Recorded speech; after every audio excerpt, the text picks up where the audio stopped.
हरी भरी जंगल में 4 गायें रहती थीं। वे चारों बहुत अच्छी दोस्त थीं।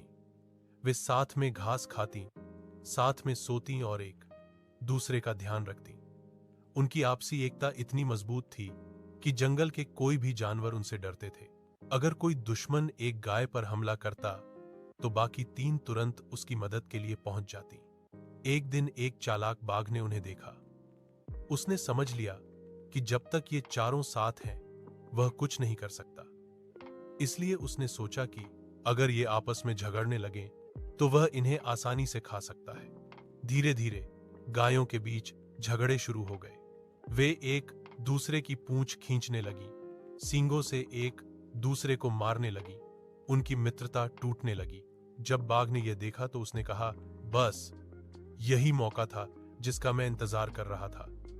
जब तक ये साथ थीं, मैं इनका कुछ नहीं बिगाड़ सकता था, पर अब ये अकेली हैं। अब मैं इन्हें एक एक कर खा लूंगा। सबसे पहले बाघ पहली गाय के पास गया। अब उसके पास कोई दोस्त नहीं था जो उसकी मदद करे। उसने बाघ से कहा, कृपया मेरी दोस्तों को मत खाना, मुझे खा लो। बाघ ने उसे खा लिया।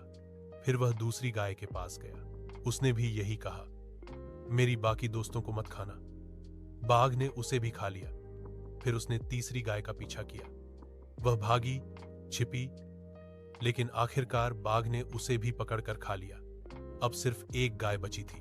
वह बहुत दुखी थी, थकी हुई थी और अपने दोस्तों को याद कर रही थी।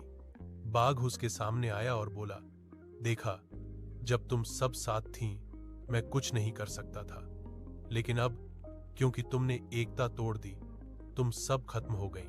और फिर उसने आखिरी गाय को भी खा लिया। पूरा जंगल शांत हो गया। यह कहानी हमें सिखाती है कि आपस में लड़ाई और अलगाव से सब कुछ खत्म हो जाता है। एकता में ही ताकत होती है।